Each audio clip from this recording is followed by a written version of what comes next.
We have some shocking new information in the case of a man who allegedly turned to ChatGPT for help in planning the murders of 2 college students. Hisham Abugharbieh's case took a big step forward today. He's been in custody since a SWAT team pulled him from a home in just a towel after they say he allegedly killed a young couple and ditched their bodies. I'll be sharing information that needs to come with a strong warning. The details of this investigation are gruesome, and the actions of the suspect are nothing short of pure evil. Now, we're hearing from the alleged killer's family, the sick act he allegedly pulled on his own sister moments before he was pulled out of that house, and the suspected red flags they say they tried to tell police about before the murders, as prosecutors say they are now going for the death penalty. We're on the case, presented by Law&Crime. I'm Stewart.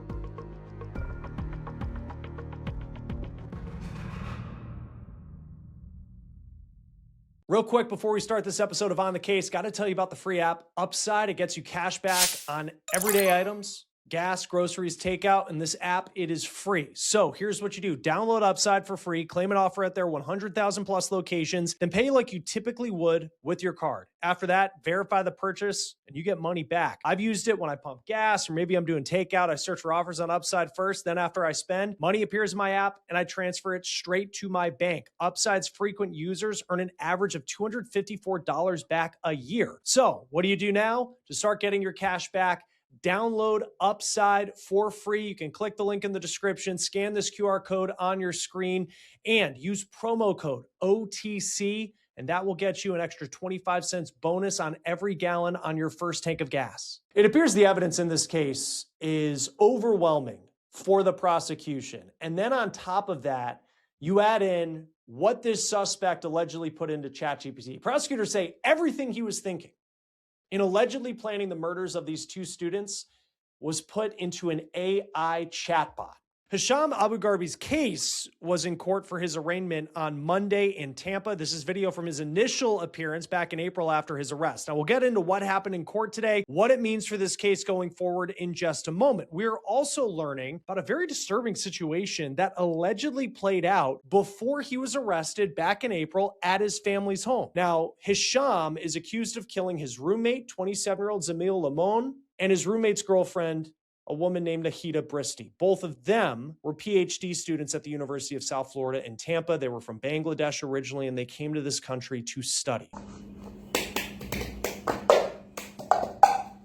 This is video of Bristy that we found on Facebook. And court records lay out that it appears law enforcement zoned in on Hisham pretty early in this investigation. And you'll see why. He was just acting sketchy from the very beginning. And you might remember when this case first broke, it was a big question whether or not we were talking about something that could be foul play or whether it was a case where just these 2 students ran off and went missing. It certainly took an incredibly dark turn. And on top of being accused of killing these 2 students, he's also accused of trying to cover up the crime. But he was allegedly sloppy at best at doing that. When Hisham was arrested, he's pulled out of the house in a towel, and apparently police were not planning to arrest him that day. Even though he was a suspect in the case of these 2 USF students, police had to respond to his family's house because of a domestic situation. Now, this is the court filing that lays out what happened. Police say there was a family member who called police after Hisham's sister entered a room because she needed to get some hair products. And in that room, there was Hisham. He was allegedly only in a towel and he was playing a video game. And this is where it gets very disturbing. Police go on to say that Hisham's sister, she leaves the master bathroom and, quote, she was confronted by the defendant who asked for a hug. The victim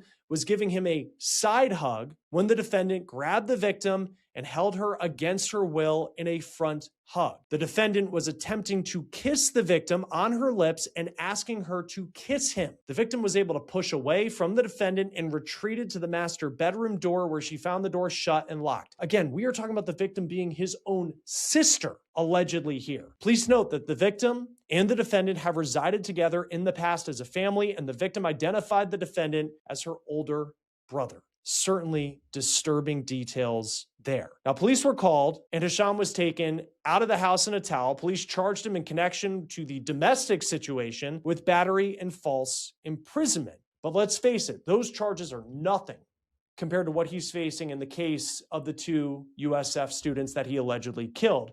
Prosecutors have said they're going for the death penalty in this case, and Hisham's family's also speaking out more, talking reportedly about some red flags they tried to warn police about in the past. We'll talk about that here in just a moment. But I want to get in to where this story started so you can see how this case was built up by investigators. So let's go back to April 17th. And that is when the University of South Florida Police Department was notified that 27-year-old Nahida Bristy was reported missing. Now, she was known to be very responsible. She didn't miss appointments. She didn't miss big events. So friends were concerned. Then the next day, April 18th, a friend of 27-year-old Zamil, Limon, contacted police because his friend wasn't answering phone calls and he never did stuff like that. Then investigators learned that the 2 of them, Bristy and Limon, were dating. So our detectives believe that the first stop should be back at our second victim's residence. So we go to Zamil's residence where he lives with 2 roommates. One roommate continues to be elusive. The stories are inconsistent, almost to the point where he will talk about anything, loves to talk about himself. And this continues and carries throughout the entire investigation, except when we want to talk about either one of our 2 victims. Then he immediately starts becoming elusive and deceptive. The other roommate, we learn very quickly that he wasn't involved, begins to become extremely cooperative. And at that point, he, at the initial stages, when this is still a missing persons case, notifies us that something's wrong. So police then search Limon's apartment, and he shared it with 2 other people. There's one roommate, and then there's the other one who appeared to be acting sketchy, and that was Hisham Abugharbieh. And as they searched this apartment, they started to notice some things. The doormat by the door's missing. There's some pots and pans missing. So our detectives, as hard charging as they are, their first stop is the dumpster. They learned that the trash compactor in the complex hasn't been emptied yet in these couple days. This is where we get the first break in our case. We go out there dumpster diving. These detectives getting inside of the dumpster and empty the entire contents. And they find Zamil's glasses, his student ID, his wallet, and his clothes, which are extremely bloodied at the time. Again, this is where we get our first break.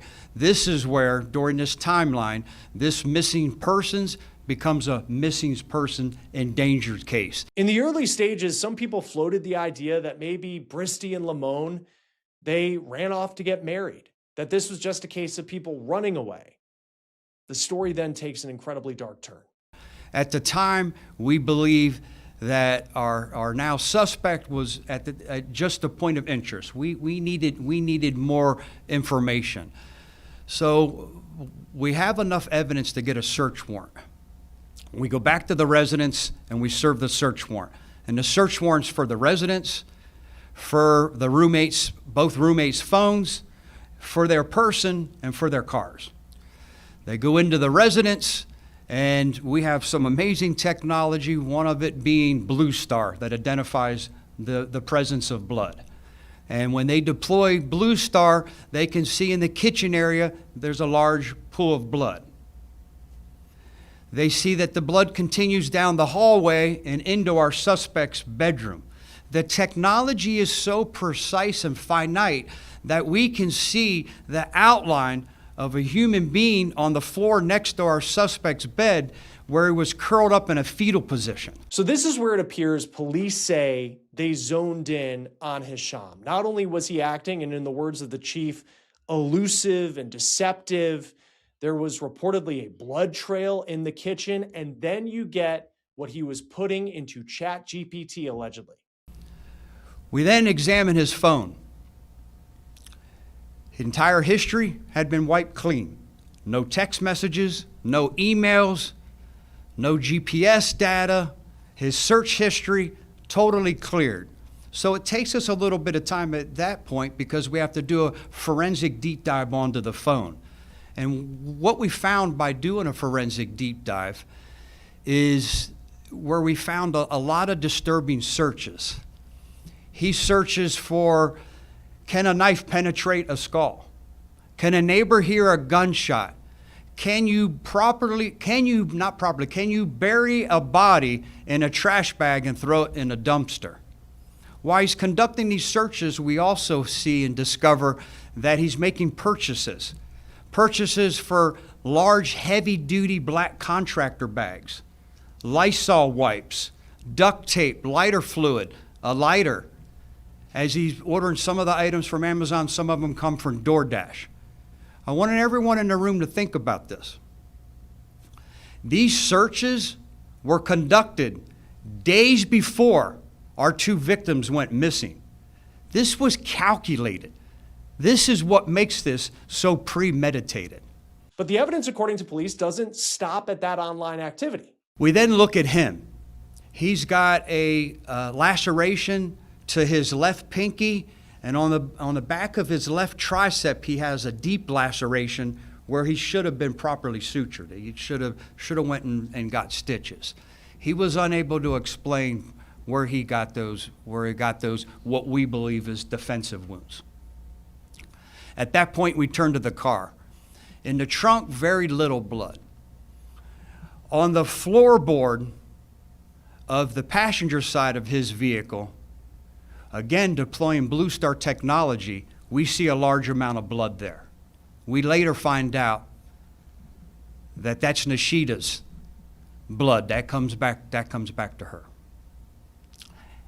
The GPS in the car, once again, wiped totally clean. Police claim they have blood evidence belonging to both Limon and Bristy. While we're conducting this forensic deep dive on his phone to see where he had been days prior, we're able to determine that he had traveled over to Clearwater, the Sand Key area. We confirmed that by looking at a video surveillance from a nearby fire station that shows him get out of the car. And he's around the Sand Key area. Over in Clearwater, he spends a short amount of time there. Then as we're examining the longitude and latitude coordinates, we see he goes on the Howard Franklin Bridge and he stops there for a short amount of time. So at this point, we make the decision to launch a surge full of manpower to go out and start an extensive search. Despite police claiming the suspect's car GPS was wiped clean, his phone tracking data tipped investigators off to the Howard Franklin Bridge in Tampa. It's about 17 miles from USF, and that's where law enforcement make their first horrifying discovery. As some of our detectives are examining the latitude and longitude of some of where he had been, they're traveling northbound on the Howard Franklin Bridge, on the Pinellas side of the bridge, and they see a large black trash bag sitting on the shoulder of the road all by itself. They stop. They walk up, and as they're approaching it, they immediately smell that unique smell of human remains when it's in that decomposition phase. They go up, they physically feel the outside of it, and realize that there's human remains there. They stop what they're doing, knowing that this could be evidence. We're in Pinellas County at this point, and they contact the Pinellas County Sheriff's Office, who immediately responds, along with the Pinellas County Medical Examiner's Office, who takes custody of this bag and goes back. We learned during this that it is our victim, Zamil. We're able to determine that because he's in the early stages of decomposition. So we knew it was him through fingerprints that were obtained through the Department of Homeland Security when he had entered the country. When I talk about gruesome, he had been stabbed several times, which ultimately was the cause of his death. He was bound in front at his hands and at his ankles. His legs up towards his buttocks area was almost completely severed, so he could be bent together and make it easier to place in a trash bag. He was left on the side of the road. As gruesome as this murder was, He was literally left on the side of the highway like a piece of trash. The body of Zamil Limon was discovered on April 24th. That's 6 days after that friend went to USF police, concerned because he wasn't answering his phone. Now, Hisham was not in custody as of yet, but then this is where that domestic situation allegedly involving his sister happens and police have to move in. We get a phone call from our suspect's family that the night before he had battered and committed a domestic violence against them. He had been acting erratic. He got out of the shower with only a towel wrapped around him. He approaches his sister and begins to almost in like a humping fashion trying to grind on his sister, and at one point tries to kiss his sister. His sister has difficulty trying to push him away, and she is not able to freely leave that confrontation because he's able to overpower her. He batters the family at the same time. So we try to make contact with him. We know he's inside the residence, the family tells us, and we have him under constant surveillance. We know he's there. He refuses to answer the phone. He refuses to come out. We make the decision based on the violent nature that we know this individual is capable of. At the same time, we learn that a few days prior, he had purchased a firearm from a pawn shop. Now, later on, we determined that he never picked up that firearm, but we didn't know that. We didn't have that information at the time. Again, very dynamic, very fluid. So we activate our SWAT team and negotiators to try to bring this to a peaceful resolution.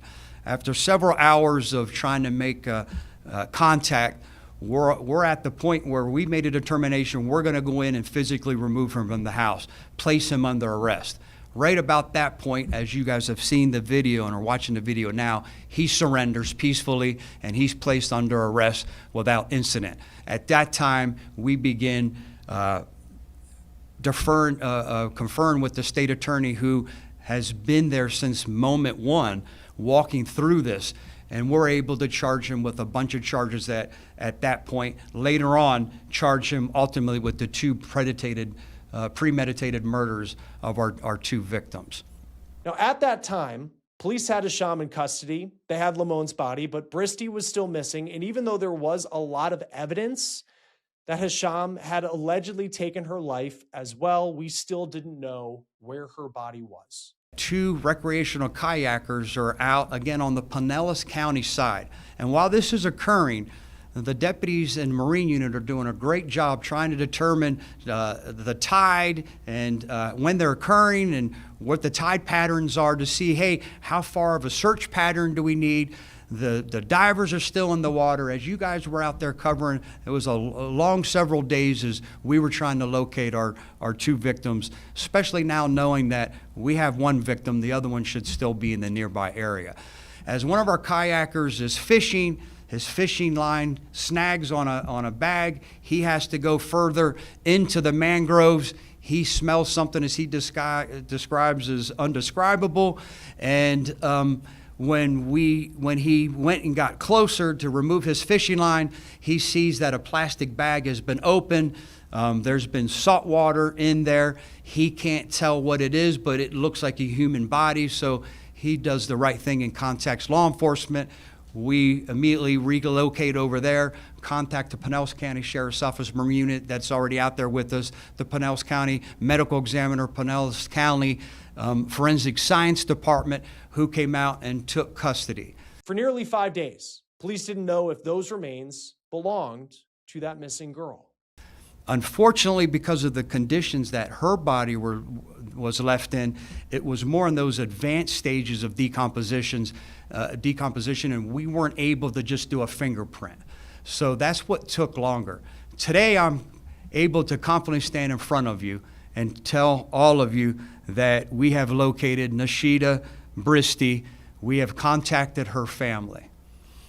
We are now actively working to release both bodies for religious reasons back to the families who live in Bangladesh.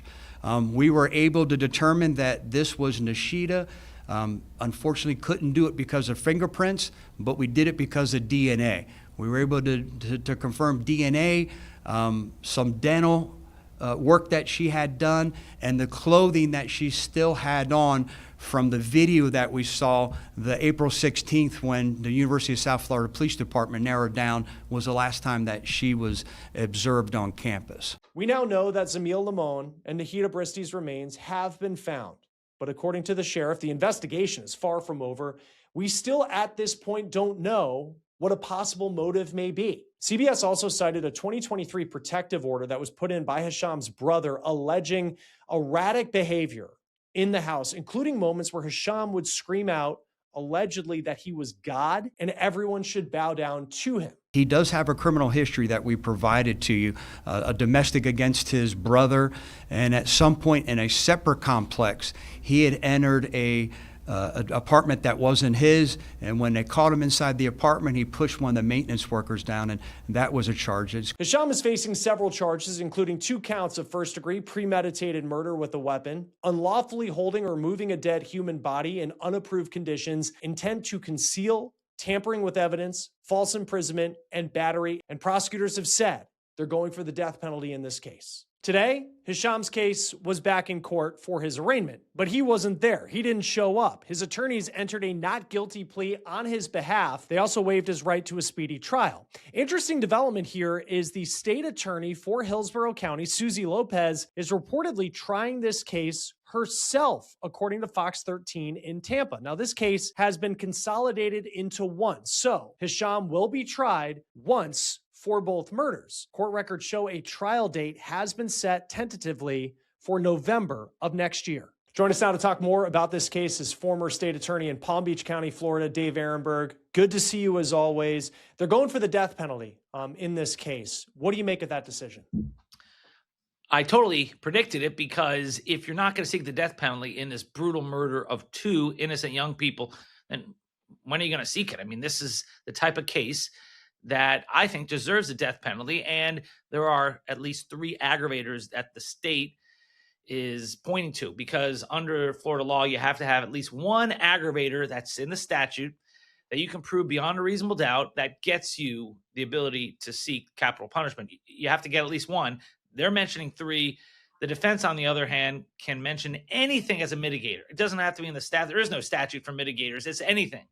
And so they'll come up with whatever, like, his mother didn't love him enough, or his mother smoked in the womb while he was in the womb. That actually was a defense in the Marjorie Stoneman Douglas mass murder case, and that helped the killer avoid the death penalty.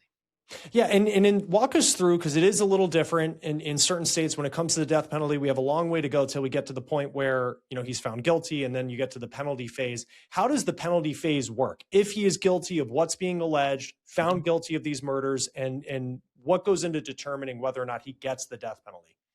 Well, first, it's up to the state attorney to ask for the death penalty, to seek it. And you have to mention, what are the aggravators? Here, they mentioned 3. One was the killing was heinous, atrocious, and cruel. Another, that it was cold, calculated, and premeditated. 2 separate aggravators. And the third, there were multiple people who were murdered. So you have 3 aggravators. And then it goes through this long process. There will be mental health exams, and the defense will surely say that the defendant is not mentally well enough to qualify for the death penalty, because the U.S. Supreme Court did say that those who have a low IQ, who are mentally impaired, cannot get the death penalty. So you can expect that the defense is going to try to stop it at the beginning by saying, this guy's crazy, you can't get him the death penalty. But if that doesn't work, then it moves on to this lengthy process where eventually then it goes to trial, and there's a bifurcated trial. The first half is whether or not the defendant is guilty beyond a reasonable doubt. That has to be unanimous. And then if he's found guilty beyond a reasonable doubt, it goes to the penalty phase. That same jury then decides whether he gets death. And it does not have to be unanimous. It only needs to be 8-4 in Florida, the lowest of any state in the country. Now, when you look at, this suspect and his history, so you go back to 2023, CBS News had it, where a family member put in a restraining order against him because he was having these outbursts where he says that he's God and everybody bow down to him, which you hear that, and it's just not someone who's in, a normal state of mind. Then you have this very bizarre, disturbing incident that led to the domestic situation where he was allegedly trying to kiss his sister, and then police are called, and then he's taken into custody. when you look at the evidence, the ChatGPT and everything that he's accused of doing, but then you see the mental health side of it, Right. what impact could, hey, he has a mental health issue, if maybe even they find out, during a psych evaluation, he's diagnosed with something, what could that mean for his defense? The defense is going to use his mental issues to try to take the death penalty off the table early on. Also, they're going to use it to try to say that he is not competent to stand trial, meaning that he does not understand the charges in front of him and cannot assist in his defense. And if a court agrees, if the judge agrees, then he gets set up to North Florida for treatment to get him brought back to competency so that he can stand trial. And that can last years. And at some point, if he's never brought back to competency, he could conceivably be released. But that's unlikely to happen in this type of case. In fact, I think because of the premeditation involved, I think a competency claim is going to be hard to get. To declare him as incompetent to stand trial, I think is going to be difficult for the defense. Now, when it comes to the insanity defense, that's different. That's even harder. You have to prove that he had an established medical condition and that he did not know the difference between right and wrong. Well, when you have premeditation and then you tried to hide your actions, why'd you do that? Because you knew what you did was wrong, was a crime. And so he will not be able to get the insanity defense here. No way, no chance. He could be found incompetent to stand trial at the beginning. There's a chance. Although, as I said, I think it's an uphill battle for the defense. Really seems like an uphill battle. And you think of the digital footprint he left behind. You have on the front end ChatGPT and some of the questions he allegedly asked a chatbot as if it was someone, almost as if it was like an accomplice. But then on the back end, he ordered cleaning supplies from DoorDash. So you have allegedly. So you have on both sides of it kind of this, the receipts, literally and figuratively, that the prosecutors could potentially bring into the courtroom. How does that impact the story you're telling as a prosecutor to be able to put that up on the screen? Well, it's crucial because when they argue that he didn't know what he was doing, that he didn't know the difference between right and wrong, because remember, you're arguing the insanity defense at trial. You are arguing competency in front of the judge beforehand. So the jurors are not going to deal with whether he's competent, although they may try to throw in his mental state to show that he didn't have the requisite premeditation. They may just say he's a crazy person. He didn't have the premeditated, what's called mens rea. So there are various ways where the jury could hear about his mental state. And ultimately, the stuff that shows that he was cold and calculated and premeditated is going to come in to debunk that, to say a crazy person who doesn't know what he's doing doesn't ask ChatGPT for advice over whether he should throw things out in the dumpster to conceal his crimes, or buys all these products on DoorDash to try to clean up the mess he made. Also, why was he so evasive to police? Remember, when police caught him, he had a bandage over his pinky. Yeah. And that is evidence. And he came up with an explanation saying, I was cutting onions. See, that's someone who is not crazy. That's someone who is cold and calculated and premeditated. Cutting onions, but then couldn't remember when he was asked the follow-up question of well, what were you making for dinner that night? And he's like, I don't really remember. And it's like, right. It's just the type of thing you would remember. Right. Well, that doesn't mean he's crazy. That means he's a dummy, right? He comes up with an excuse. Well, I was cutting onions, but then I don't remember what I was making. So, yeah. I mean, in how many cases, have you done murder cases where it just seems like mental health has always brought it, because no one in their right mind would kill somebody else, right? But then it's I feel like the defense in so many of these cases, mental health, they try to bring it in. It just doesn't seem like it regularly works. It's more just a general thing from just cases I see. It's a really good point you raise, because normal people don't commit these types of crimes. So everyone who commits these crimes is a little nutty, but that doesn't mean you get away with it. That's why we have a high burden. We have to have an established medical condition, not just be a sociopathic jerk, and you can't know the difference between right and wrong. So conceivably, if he did this crime and then the police came and he hugged them and said, mommy, that would be evidence that he's legally insane. But just because he has serious issues, which clearly he doesn't mean he gets away with it. And I think he's going to be found competent to stand trial. Although, as I said, there's a much greater chance of that than to be acquitted via the insanity defense. And then he's going to be found guilty because the evidence against him is overwhelming. As a prosecutor, and I'm sure law enforcement right now, I mean, we don't know of a motive at this point, but it seems like they have a lot of evidence that he allegedly did this. At what point as a prosecutor, when you're getting close to a trial, and this, we're talking about something potentially months from now, if not years, when that happens, do you just say like, all right, we're just not going to get the motive? You know, I think of like the Brian Koberger case. You know, we don't really know the reason why, but there was obviously overwhelming evidence that he did it. As a prosecutor, like at what point do you just say like, all right, I'm going to go for it. I don't need that to be able to get what I need done, which is getting a guilty verdict. You never need the motive because the motive is not an element in a first-degree murder charge, but the jurors always want to know the why. And it's tougher to get a conviction if the jurors are left wondering, but why? I don't get it. So you want to explain it. In Brian Koberger's case, you never got the why. That's why I wish they had forced him to explain it after he took the guilty plea. But here, we don't know the motive yet, but we're starting to see some signs of it. I mean, his own family said he has quite a temper. Mm-hmm. So all we have to find here is that there was something that set him off. It can be anything little, even if it's something that the jurors would be like, well, that's what set him off. But you have a guy who has a short fuse, who has a history of acting erratically, and then takes it too far. So yeah, I think that motive is good for the fact that the jurors want to know the motive, but they don't need one to move this case forward and get a conviction. He waived his right, well, through his attorneys. He didn't show up in court today, but his attorneys pleaded not guilty, and then he waived his right to a speedy trial. Tentative date, November of next year for jury selection. How likely is it, like when you think of a double murder case, they've consolidated them, so he'll be tried once for the 2 deaths. How far out could it actually be? I mean, how likely is it that November of 2027, we're talking about a trial, if it even gets to that point? Yeah, I think it probably gets pushed further if it goes to trial, because the defense is going to try to show that he is mentally incapacitated. He's not competent. There's all this legal wrangling that has to go on for that.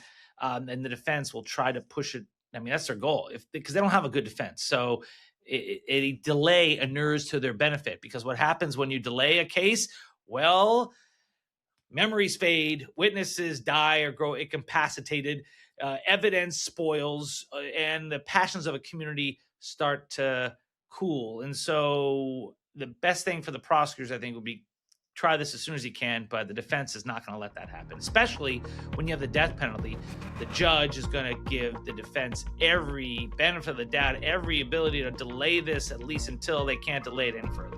And we'll see what happens next. Dave Ehrenberg, former state attorney for Palm Beach County, Florida. Thanks as always for your time here on Law and Crime. We appreciate it. Thank you, Chris. That will do it for On the Case, presented by Law and Crime. Subscribe to us on YouTube and Spotify. We're also now streaming on Peacock. I'm Chris Stewart. We'll see you next time.